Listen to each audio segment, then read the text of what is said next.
people making podcasts about this. Oh, there Apparently, we're working now. StreamYard is trying to keep us down, which in turn means Clear Lake is trying, and Blueco are trying to keep us down, Jason. They're trying to keep us from doing this podcast. I live for the days when we don't have to make emergency podcasts because Blueco's got their heads so far up their asses they don't know how to run a football club. That's true.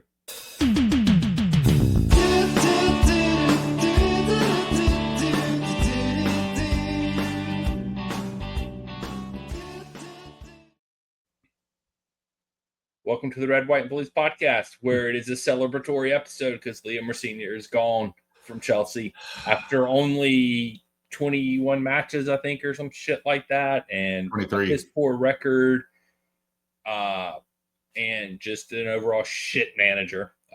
We can debate who's worse, him or Potter, because it's definitely one of them two. But I'm Daniel. He is Jason. How are you doing, man? I think technically Liam has more points per game, just above. He didn't get a preseason. Have less matches. He had less matches, but he didn't get a preseason still. So I really think he only got half the season, Daniel. And so I think, no, for real though, like, here's the deal. I am happy Liam Rosenior is out. I was happy.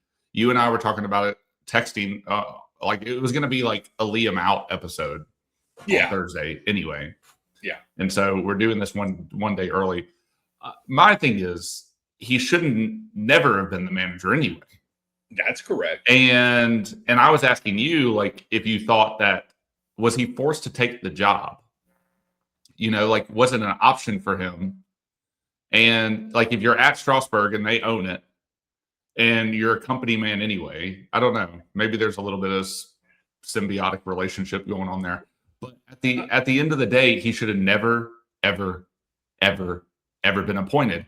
But this says more about Blueco than it does about Liam, because Liam was out of his depth from the start. Yep, he could probably find some club in the world at a lower level that he would be good at, but he's not. He was never going to be good here, and he was never going to be good here after the way Maresca was treated. And no manager is going to be good here the way they treat any manager and the way they run this thing. So I texted you yesterday, fire Liam and then fire themselves, because they need to get out. Like, Blueco out. I am more Blueco out than I ever am Liam out, but Liam out was like supposed to be out because he was never supposed to be here. So he was a shit appointment that was terrible. For the better from an internal hire. And apparently they're calling him basically the equivalent of a substitute teacher here in America. Yeah. They call him a supply teacher. Yeah. So some Reddit people refer to him as a PE teacher. Yeah. I mean, he wasn't even a caretaker. Like, it just, there's a part of me that feels very bad for him. And then there's a part of me that is very much like, you chose to let them tell you what to do, because some of the shit now is, well, things soured after they benched Enzo Fernandez. No shit. Yeah. No shit. But the sporting directors were telling him to do it. So nobody, and we'll get to it later, but the players deserve shit too, because they have sucked. They are not good. And like, I know that you don't want to play for some managers, but I agree with Liam what he said yesterday. It's like, you need to play for the bat. You're playing for the club. You're not playing for me. Yeah. Somebody asked him, like, do you feel like they're not playing for you? He's like, it doesn't matter. They're playing for the club. And yeah, I agree with that too. Like, everybody carries some of the blame for this whole season. There's enough shit to spread around, and they all smell like it. Like, it is bad. So yeah, where do we go from here? I don't know. Liam out. I was Liam out yesterday. I hadn't ever really been officially Liam in. We were the same with Maresca. It was just like, who is this guy? Yeah. We never liked him. Like, he is so bad. We were talking about how good Maresca was, and he wasn't even good. he even made me question whether Potter was good or not. That's how bad he was. Like, I'm like, was Potter better than this guy? Because at least he had a long winning streak during the month of October. You know, at least he won a couple of Champions League matches. You know, I mean, that's how bad Liam was. It's like he had me question whether Potter was good. I mean, Maresca at least won a couple of trophies while he was here, and I don't think Maresca was the end all be all like some people thought. I thought he was an adequate manager. I thought he played a very boring style of football.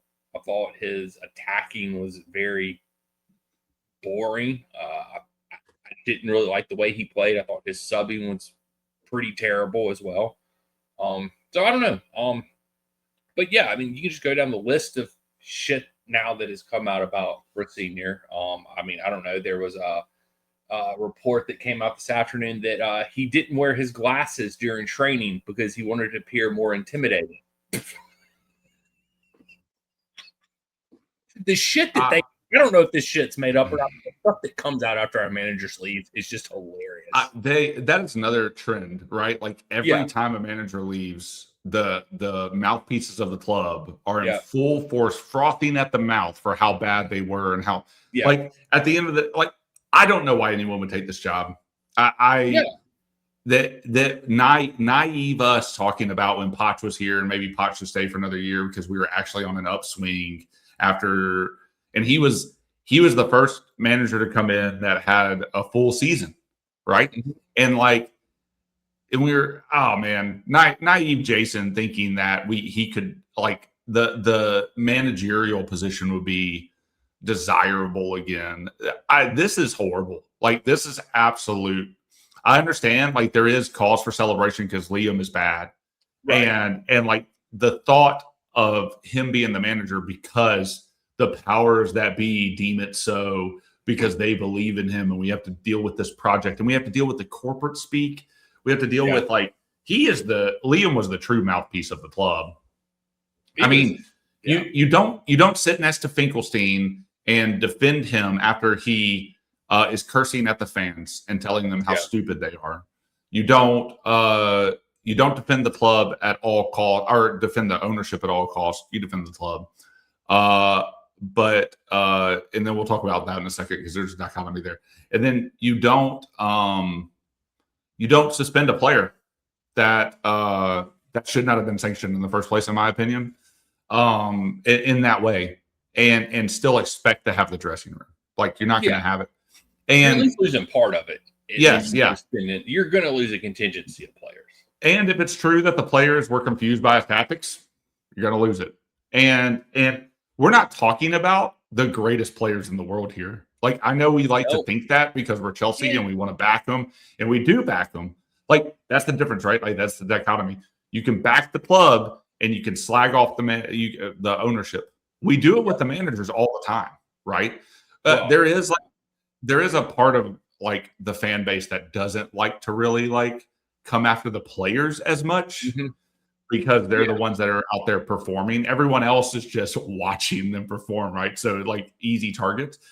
But at the end of the day, where has this model led us, right? We fire Tuchel 6 games into a season. Yep. We bring in Graham Potter. I had to hear so much shit from one of the mouthpieces of the club about how he came in halfway in the season and didn't have a preseason and he didn't deserve to be treated the way he did. We sacked him and then brought in Lamps for 11 of the games the rest of the season. Brought in Potts for a full season. He was like, F it, I'm out. And then brought in Maresca and he was like, F it, I'm out. Yeah. Maresca just saved his career. Maresca saved his career and Liam ruined his. And you can't, there's no way you come here and you look good because you're not able to do your job. You're not doing your job. You are the secretary of the management and they are telling you how to play the game and with which players to do it so that they can make money because that's all they care about. Where do we go from here? Because Lawrence and Winstanley need to be out or whatever their names are. Yeah. I don't even care. Stewart and Winstanley. Yeah, Stewart and Winstanley. They need to go. They are the next in line. They need to be on the chopping block. Well, until we get a club statement about those two. I don't give a shit about the manager as much because who's coming in? There's no point. There's no point in sitting there and having a conversation. I mean, I can pull up on Reddit right now and give you the odds on favorite. I can tell you who I think is going to be the next manager, but it really doesn't mean shit. I hope that it's not the names that are being thrown out right now.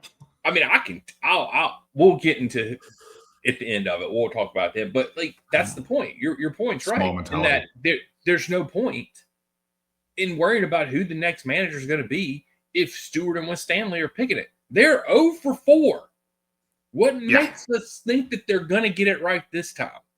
Yep. Like the only decent managers they've had, I would say is Maresca. Poch, nobody wanted Poch to begin with. No fans. No, nobody. Nobody wanted. I mean, there was a large contingency that believed in Potter. He was shit. We called it on this podcast. Oh my God, man. We didn't want Poch because of who he used to manage for. Yeah. And his play style is diabolical. His tactics are terrible. Then we get Maresca, the only one that's halfway decent, out of this lot. The only one that won us trophies, but I still don't like his play style. I still don't like him. And then you had Rosenior. So you've had 4 chances at this, and you haven't gotten one right yet. Yeah. You've only, if anything, you have devalued the position of Chelsea head coach. Like, so much so where you don't, like, nobody with a name is going to want to come here because of your dumb shit that you do. Because of the way that you manage things. The thing, especially with Maresca left, the things that came out after he left about the way they control things. And all Maresca wanted was a damn center back. That's all the man wanted. You just had to get him a damn center back, and he would probably still be our manager right now. We'd probably be better off, But then you suspend Enzo for no damn reason because every player has said shit like that before in the media. Like, not that big of a deal. And you suspend him, and then you cause dysfunction on the team. You lose the locker room. Well, that's your own damn fault. You're causing problems that don't need to be there, that are unnecessary. And, we're playing like shit. The players aren't the greatest, but Liam wasn't helping them. That's damn sure. Yeah. There was the reports coming out now that he sort of, and we talked about this on the podcast, he sort of used Maresca's tactics for a little while. And then the players, there's been reports from a couple of the players that, anonymously, of course, that whenever he started implying his own tactics, that nobody understood them. And I think that was plain as day on the pitch. Like, he looked at the first half of the match against Brighton. Oh my God, coming out in whatever the 3-5 at the back, 3 in attack, 5 in defense. Those players were lost. They didn't know what they were doing out there. They had absolutely no clue. Yeah. And I mean, that is, I blame the first half on him. Mm-hmm. Because he didn't set the team up for the chance to win. That's his. He shouldn't have been managing at all. Yeah, exactly. That's the point. He sucked. Yeah. He was out of his depth, right? With players that were not playing for Maresca for large parts of the season either. I think people are gonna take the wrong lesson, or they're gonna take a different lesson from hearing about Liam using Maresca's tactics. I don't have a problem with that. You have a set of players that have been with Maresca for a year and a half by that point. Yeah. Don't come in as the new guy and suddenly try to make your mark and rock the boat. I mean, that's the reason you've lost your job. And that's how you manage. That's how you manage. Yeah. He totally mismanaged that situation. Stick with what you know. And if you are the supply teacher, you don't come in and you're like, hey, let's start doing something new, guys. Where did you last leave off in your chapter? You know what I mean? And then see what you can do. But especially with the run of games that we had at the end of the season, I mean, it's unenviable for any manager to come in and have to do in March through the end of the season what we've had to do. Especially with how far we made of the Champions League with PSG looming. And that was a big game, especially after beating them in the summer. Last summer. It was always going to be, even for Maresca, it was going to be difficult. And I'm saying that run of games was difficult. I'm not saying Maresca couldn't have weathered it. Those are two different things. So, but at the end of the day, it was going to be difficult for any new manager to come in, especially one that can't manage very well. Or that was fine at Strasbourg. Now you've effed over Strasbourg. Yeah, that's a bigger point too. They effed over Strasbourg. Like, this is a multi-club ownership model, and they've screwed over 2 clubs with this one appointment for a guy that probably had, I don't know. I'm just thinking, like, it's like the mafia. He got called up. Yeah. He got called up with all the pressure, wasn't allowed to do his job because he's just following orders, and then wasn't good at it, wasn't good at following orders, and rightfully got the sack. Yeah, like, he's the ball guy at the same time. Like, he's the scapegoat for all of the shit that preceded him, and it's going to go down. Like, his career is not great. He's going to have to go find a smaller club to rebuild his entire career now. When if he could have just stayed at Strasbourg, maybe he had the option. I don't know. I'm just spitballing here. But like, if he could have stayed at Strasbourg, he could have built on the success he was building on. Yeah. So I don't know, man. It's just a really shitty situation that the ownership keeps putting everybody in. And we've talked about this from top down. Like, they're bringing in managers. They don't allow them to manage. They're not even bringing good managers because they know a good manager is not going to let them roll over or let them walk all over them like that. And they're creating horrible environments for our players to play in. And our players are proving they're not even that good. Yeah. It's shitty. It's just a shitty situation. I mean, I don't blame. There's a contingency of fans. This is my last point. There's a contingency of fans that like totally blame Maresca for this season because he walked away halfway through. I think I would have walked too. Like, you get through a transfer or you get halfway into the January transfer.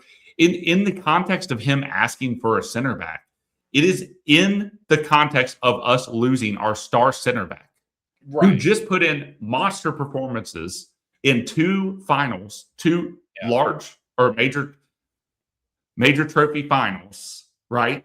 And then blows out his knee, and we've lost him for the season. And you can't even help. You buy Gittins and Garnacho?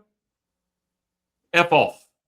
Yeah. I mean, that's the thing is like, I mean, I don't like, I see it like, and this is where it gets into how much do you believe the PR bullshit is like, how much did Maresca flirt with another club while he was under contract with Chelsea?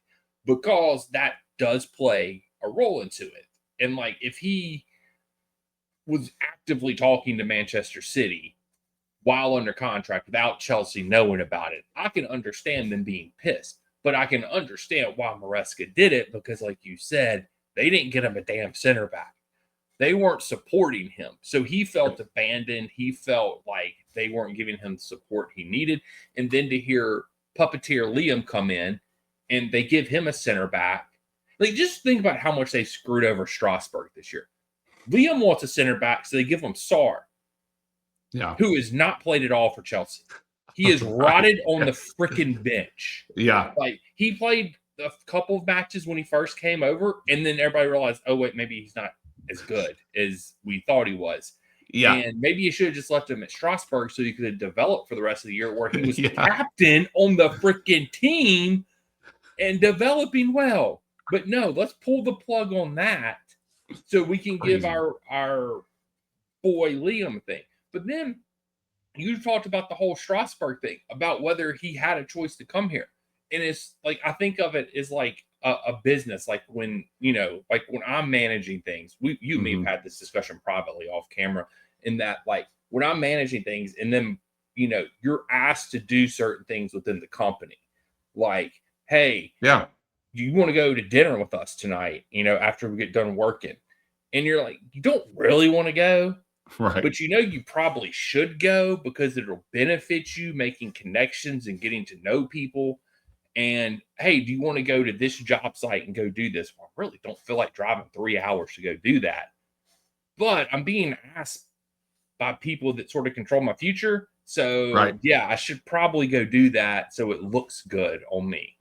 So it's the same thing with Liam. It's like maybe he didn't want to go to Chelsea, but he, like you said, he sort of felt like he had to go to Chelsea because his overlords were telling him to.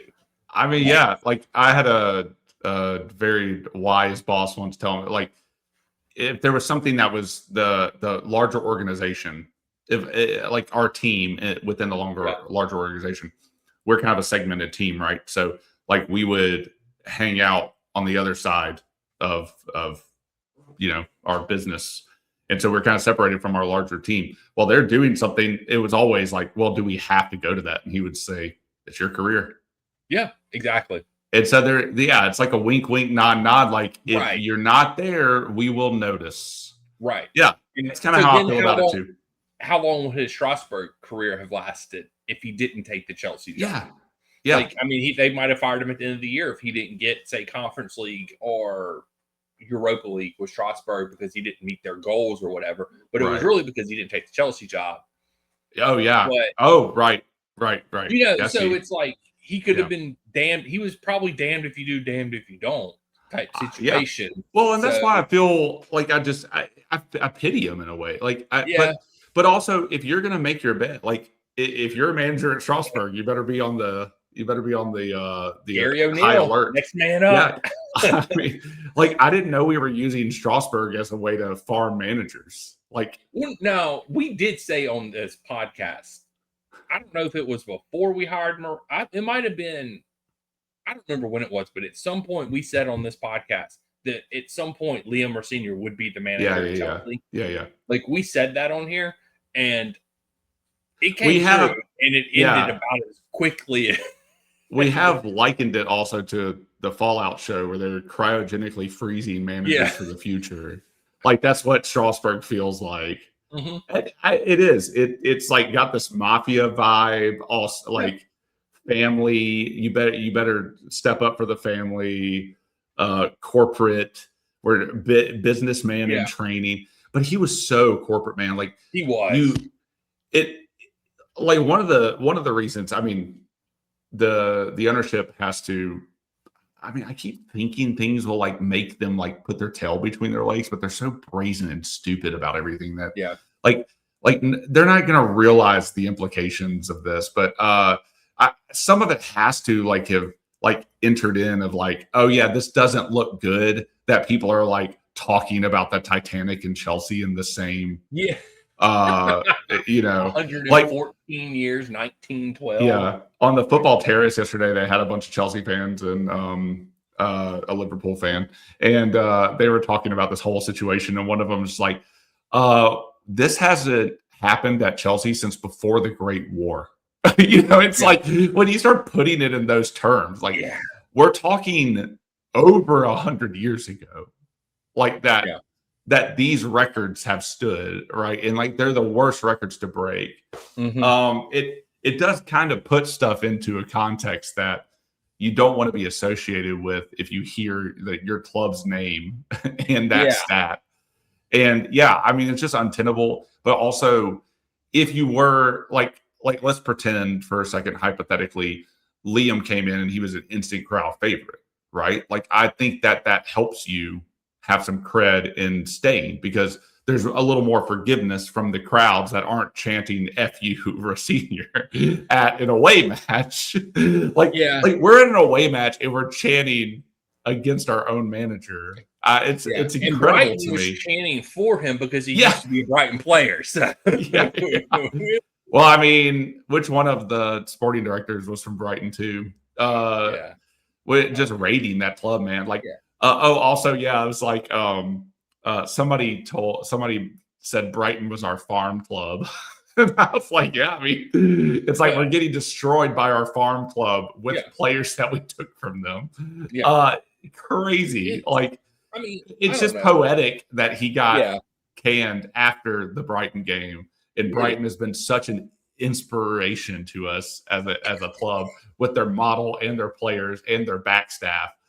Or their boards. Like it's crazy. Like it's perfect. It's poetic justice. Stewart and Winstanley need to be next. They need to go. I cannot stand those fools. Anybody, if we're just focusing on Liam Rosenior, I think we do a grave injustice to like what is happening in the club. Like those two need to go. They have no clue what they're doing. Another guy on the football terrace, I can't remember which one it was. I'm sorry. They all said amazing things, except for maybe one guy who was like very defending Liam Rosenior, but I understood where he was coming from because he was like, who are we getting next? And we just need stability. So I totally get it. But one guy said the board, they've made bad teams good, but they've never made good teams great. And I thought that was like so good. And if I can remember who it was, I'll give him credit. But it was on the Football Terrace yesterday, so go watch it. But they have never done anything. They haven't done shit. And they're telling us to trust them at all, at every turn. And this is what the season has turned into. We're now back to our interim manager who can get better results than Liam Rosenior can. Baby. Yeah. Callum's back. It's crazy. I do want to read. This is the last little sentence from the club statement today. And this just goes, this last sentence just is like so much bullshit and just sums up Blueco as a whole. Like the last sentence after they thanked Rosenior and everything like that, it says, as the club works to bring stability to the head coach position, we will undertake a process of self-reflection to make the right long-term appointment. That is corporate bullshit. I hear that all the time coming from the top people where I work. Like, that is corporate bullshit. Like, it is crazy. Like, I don't get it. I don't understand. And like, that's the thing. It's like they keep saying, oh, we're going to switch the model. And everybody just keeps saying, show me. Show me what you're going to do, because nobody's going to believe you because you've been doing one thing for 4 years and it hasn't worked. And if they were truly looking in the mirror, when Stanley and Stewart wouldn't have a job, those motherfuckers got raises last summer. Yep. They got fucking raises. This is how much this pisses me off, because like they got raises. They got more money. They have hired one halfway decent coach out of 4 tries. What makes anybody? Why? If I made 4 bad hires of managers for stores, I would be fired. Like, this is the equivalent of me hiring somebody that continually steals from a store. Yeah, exactly. Like, because that's what these managers are doing. They're freaking stealing money. They're stealing time from player development. When you could have had Luis Enrique, you could have had Nagelsmann, you could have had any number of managers if you just would have given them control. Hell, we could freaking have Tuchel right now still.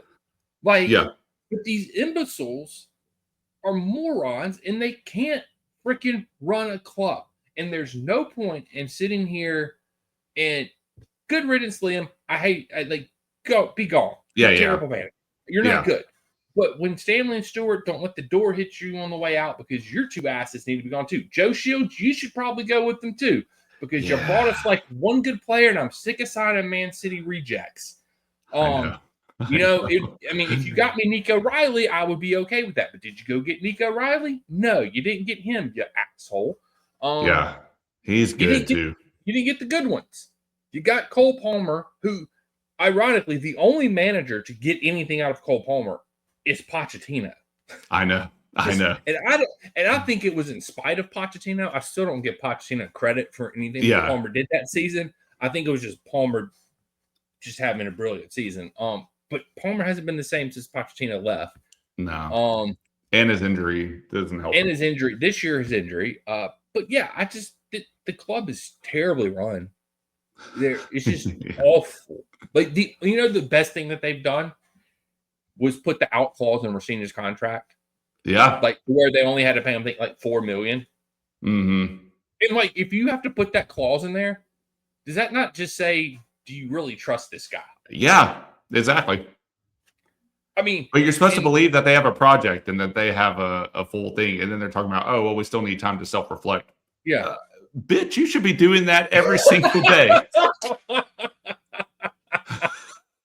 Those assholes, man. They're terrible. Like, I just can't.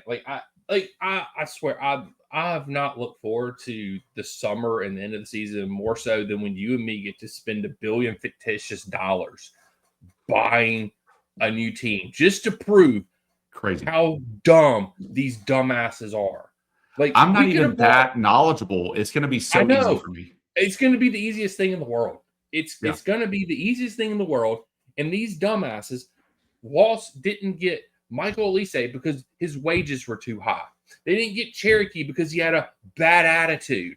Like, the excuses that they have for not getting these players. But then we bring in Garnacho. But then we bring in Garnacho, who's a shit player. We bring in Jamie Gittins. It's just, I don't understand it. I don't understand their rationale for anything. None of it makes sense. Like, it's the worst built squad in Europe. Like, whenever we have no attackers on the bench. Yeah. Like, we have none. I mean, granted, half of them are hurt, but we still have none. We've been playing Enzo as a number 10. Yeah. I mean, like, at this point, why aren't you bringing up academy players? Yeah. Why isn't Shim playing? But they can't even play Josh, man. They won't even play, like, the young players we got. Yeah. Like, nothing pisses me off that this whole, like, I'm convinced when I hear 2 managers in a row say, I trust Josh, and they say the exact same thing about Josh. Yeah. And then all Josh plays is the last 6 minutes of every match. That is just to keep his value up just enough so they can sell it for profit in the summer. And it pisses me the hell off because I think he is a great young center back that you could pair with Colwell. But they don't want to do that. They don't want to do that. They want to keep playing freaking piss-ass crybaby Wesley Fofana, little bitch self in there every match. That guy can F off. I'm so sick of him. So sick of Fofana too, man. I'm done. I don't know. Yeah. I mean, like I don't know. I mean, like, Delop hasn't done shit all year. João Pedro's hurt, and it takes Rosenior the last 15 minutes to put Gooey in. I know. And I'm just like, unbelievable. Shot. I mean, he literally can't do any worse than Delop. Delop has 1 goal in the Premier League. He cannot do worse. It's crazy that we played that game yesterday, right? I was expecting the club statement right after. I was expecting it to be like a Potter sort of deal. I thought we would see him Sunday on the touchline because it didn't happen. I was so surprised when I got your message earlier today. But I don't know. He didn't play like we talked about the game for like 1 minute because there's nothing to say. Like, there is absolutely no positive to say from that game yesterday. Nah. Like, we didn't have a single shot on goal. We didn't have a single shot. No, we had 1 shot in the first half. Yeah. And it was like a half-hearted shot. It wasn't even, it was from way outside the box. It was outside the box. I'm pretty sure, was it Hato too, maybe? Yeah. We didn't touch the ball inside of their box for like the first 40 minutes or some bullshit like I think that. we had like 3 touches in the first half inside their box. Or maybe it was insane. 1. It was so low. Yeah. It's insane. I mean, we can talk about like I mean, I don't think the players were there mentally. No, I don't think they were either. I think he'd already lost. He lost them. Yeah. And then his little comment after the match about it being Yeah. He said, I don't want to read this because it is a bullshit statement from him. He said, tonight was not about tactical. This was about desire, spirit, courage. I did not see enough of that, which is true. But to be fair, his tactics in the first half were shit. Yeah. He was literally coaching scared last night. Yeah. Like, he was coaching like a freaking bitch Arteta is what he was doing last night. Yeah. I'm going to sit back and defend and hit him on the counter attack is what I'm going to do. And what in your right mind? You haven't kept you've kept 1 clean sheet since you've been here. 1. What makes you think you can keep a clean sheet?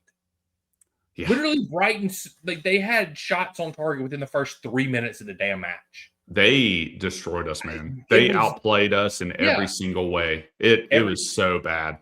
So bad. Yep. I mean, like, I don't know. There's just no, like, did the players show up? No. I think they were diabolically bad. But do I think Liam's tactics were shit too? Yes. Yeah. And we've been talking about that. He doesn't make changes till halftime.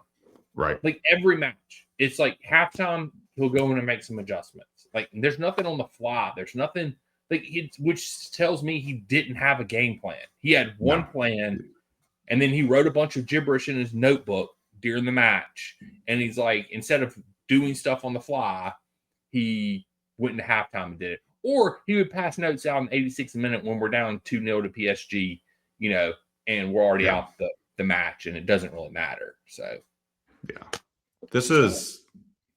I have no hope in the future for this, like search committee thing that they're putting together.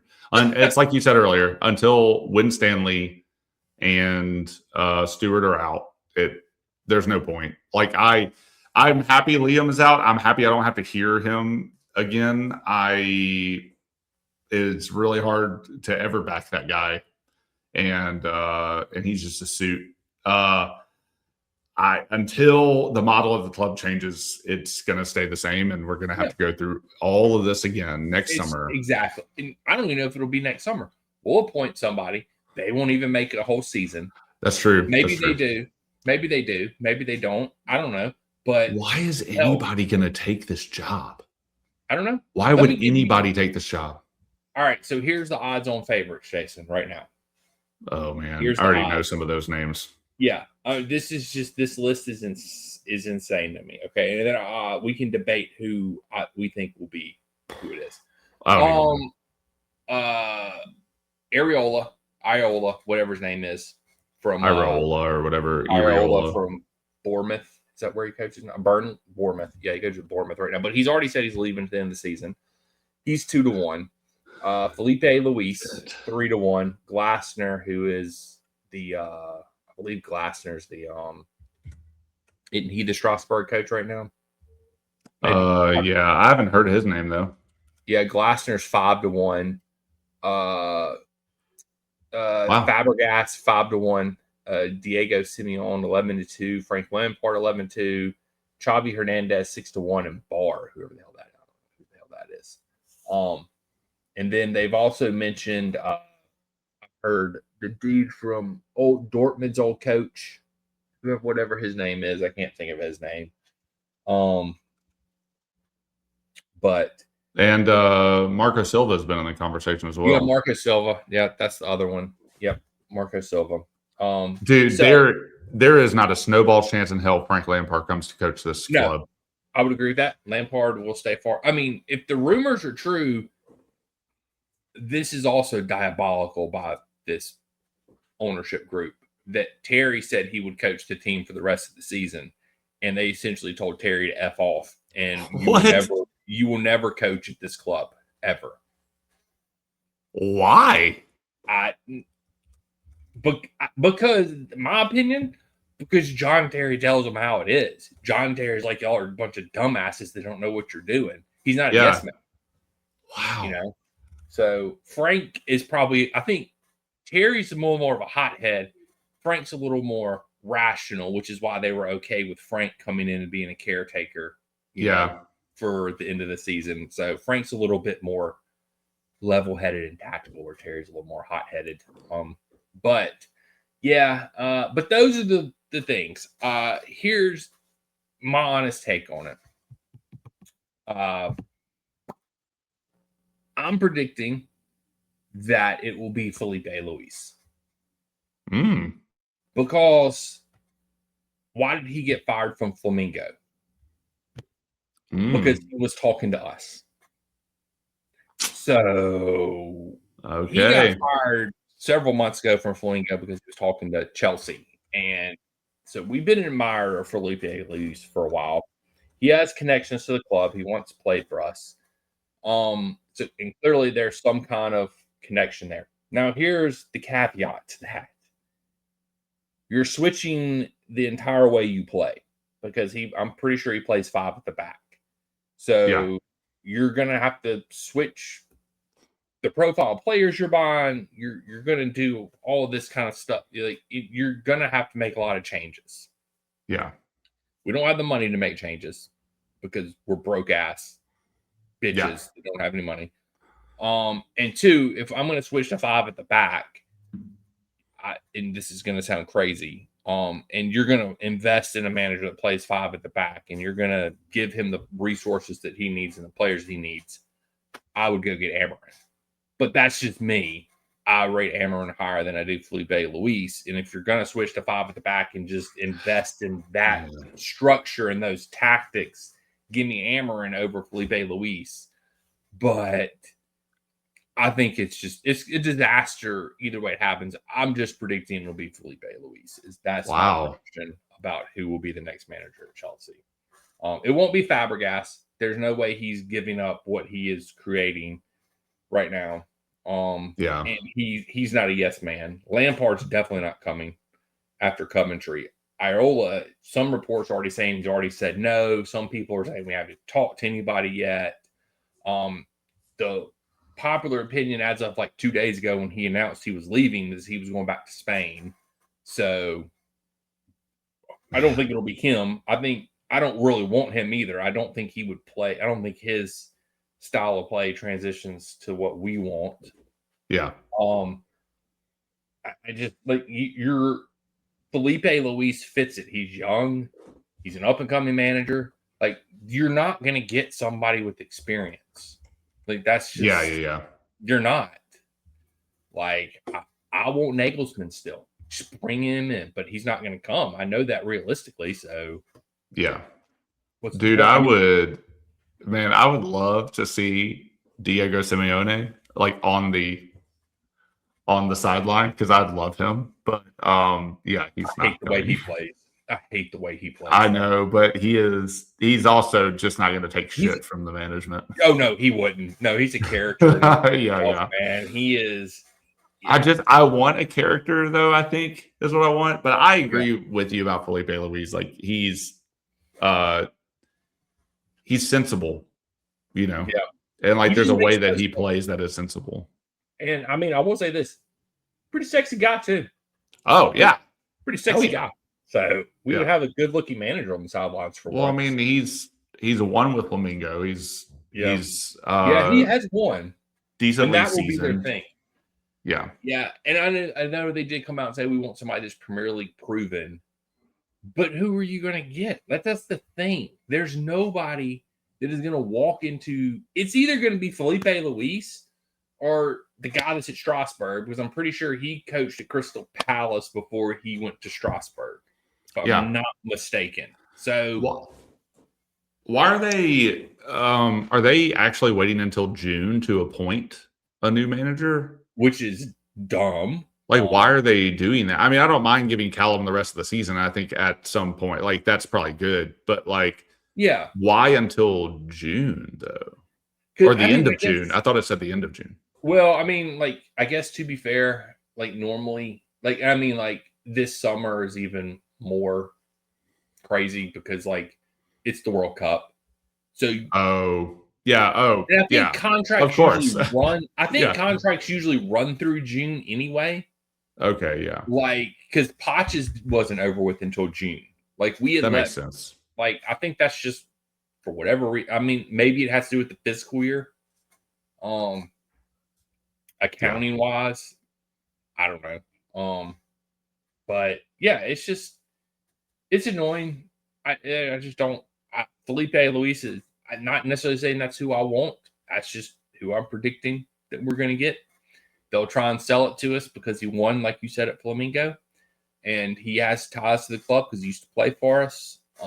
So they'll try and sell it and spin it and whatever. There was stuff several days ago about Diego Simeone. Basically, because they did so well in the Champions League, he'd secured his coaching spot at Atletico for next season. So my hopes are dashed. You just want to see Simeone turn around and look up at Iqbali in the middle of the match and give him one of these. I just think he's so cool, but I agree with you. He is like overly defensive. Yeah. So freaking boring, man. Yeah. I mean, if anything, he got destroyed by Arsenal earlier this year. Yeah. But, I mean, they got beat 4-1. So, I don't know. That's okay. Revenge is coming. But it'll be good. I don't know. I think it's always fun. I'll say fun. I think it's always fun when we're like talking about a new manager after coming off of a really shitty manager, except for the last 4 years. And that has sucked.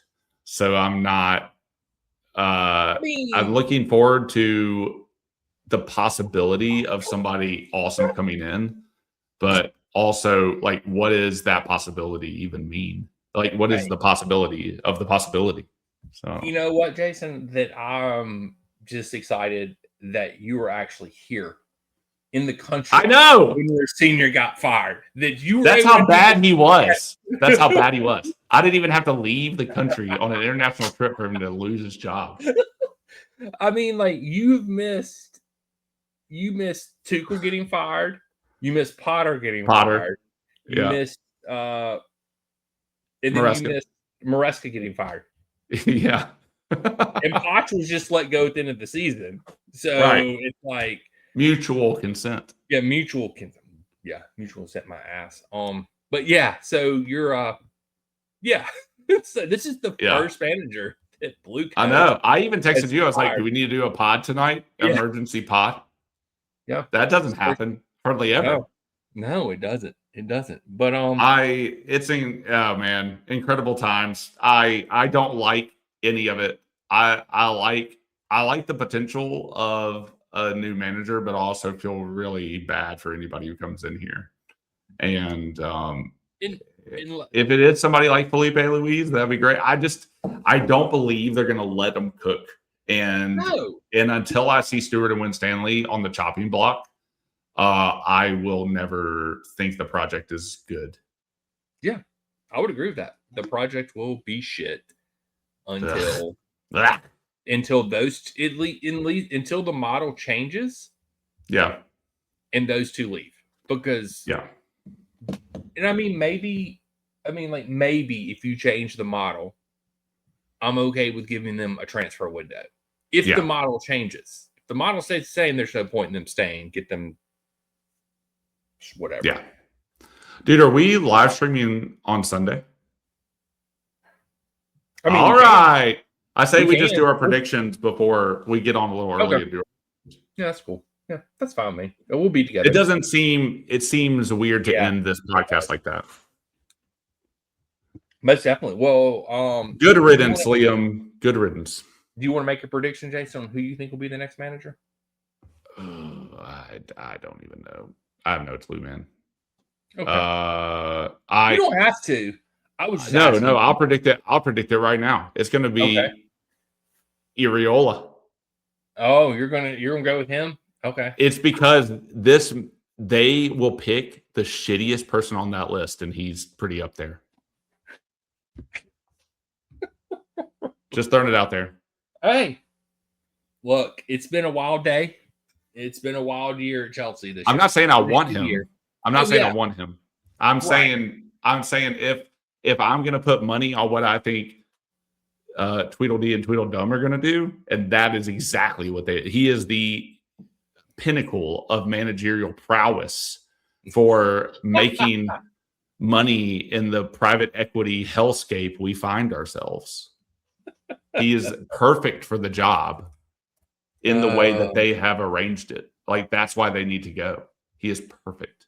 Hey, it is what it is at this point. And like, he's such a mid manager, although Bournemouth are they are a little bit better right now. But I just don't think his style of play will fit what we do.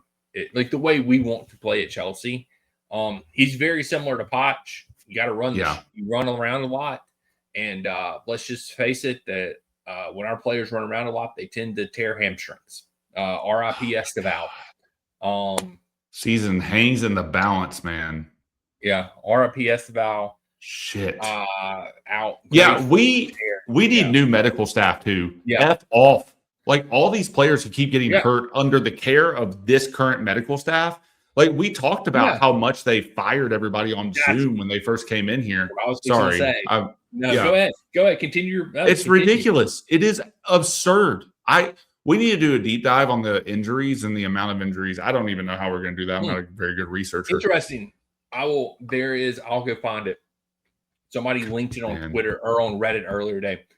There is this is crazy.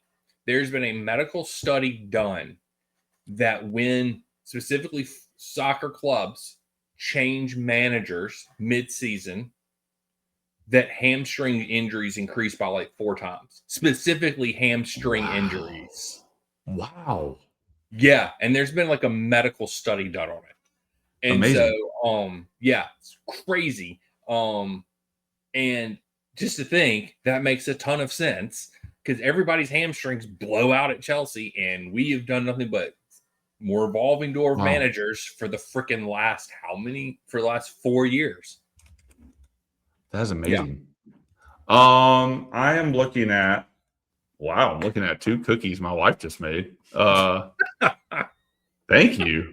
You're amazing. I'm looking at the table. Bournemouth with a draw today against Leeds, which Leeds drew it? Yep. Oh, they tied it late then because Bournemouth they did 3-1 in like extra time. I think Bournemouth had a goal disallowed too because it was like 3-1 when I saw it, and then it was 2-2 the next time I saw it. But Bournemouth finished 15th under Areola. No, they finished 12th, then 9th, and they currently are a point above us in the table at 7th. Yep. So that is the perfect manager for us. And why would you want Marco Silva like at Fulham? No, just another mid manager, man. That's what they want. They're bringing in players who are mid that have potential that they can then sell to other clubs the way Brighton have sold to us for ungodly amounts of money. Yep. While getting a manager that manages mid-level play. Like that's all they want. They don't care about tournaments. They don't care about front of shirt sponsors. They have done the math and they have found that if they make, and I'm just spitballing here, but like it makes sense in the context. They've probably done the math and they have found they can get more on player sales by flipping players that they bought young and in getting a guy that just manages mid teams than they will ever get playing in the tournaments or going long seasons or whatever. Like get the players out there. They'll play mid-level football and then you'll sell them for super high because somebody will stand out. Or somebody's going to pay ungodly amounts of money for Neto because he's fast. Like that's what they're going to do. They're going to be like, oh, he can run down the wings. And it's like people who get in relationships are like, oh, I can save them. Like that's what will happen. Like some manager is going to come along and they're going to be like, oh, I can save Neto. We can make him a great player. And you know what's going to be annoying? Somebody's going to do it. Make Neto great again, Jason. Yeah. Wow. Okay. Daniel just sent me I sent you the article. Yeah. Good toilet reading coming up. Yeah. Good. It is definitely a good toilet ringing. But I mean, like, it's one of those things. It's like, but they've also, like, they say, like, and I agree and subscribe to the fact that they want to be that Brighton model where they buy low, so hot. But then you spend $60 million on Jamie Gittins, and you just screw it up. Like that's a terrible buy. Like in no world is Jamie Gittins worth that much money. In no world was Garnacho worth what 30, 40, whatever we paid for him. In no world is he worth that much money. So it's like, what are we doing? Like I don't know. And then like the reports now that they will already want to sell Garnacho this summer. There's some fancy pants math going on out there. Well, the thing is there was one, I don't remember, it was with Stanley or Stewart. I don't remember which one. One of them are the ones that stuck their neck out for Garnacho and that really wanted Garnacho. So if you're already saying after one season you want to sell him because he sucks, why aren't you losing your job? Yeah. And you've already picked 4 bad coaches. Right. So they're horrible, man. They're terrible at their jobs, but yet they get raises. Right. Whatever, man. It's just, nothing will change until the model changes, until the directors of football change. It's no point. We've made our predictions about coaches. They are completely irrelevant because it doesn't matter who comes here. It will be a shit show. Exactly. Doesn't matter what players we sign this summer because it's going to be a shit show. It's all just irrelevant. So any last words, Jason, that you want to say about this? I'm done. I'm out. Jason's out. I'm out. Yeah. Tell the people where they can find us. X, Instagram, Substack, at Red White Blues FC. Hey, we're doing a few more things. Check us out. Yeah. We are there. We're also on Spotify, Apple, Amazon, wherever you listen to your podcast at. We're also on YouTube, so like, subscribe, follow, get in the comments, tell us your thoughts on Rosenior being fired, whether you agree, disagree. If you agree, I really question your sanity. Or if you disagree with him being fired, I question your sanity. We'll get in the comments and we'll chop it up and debate.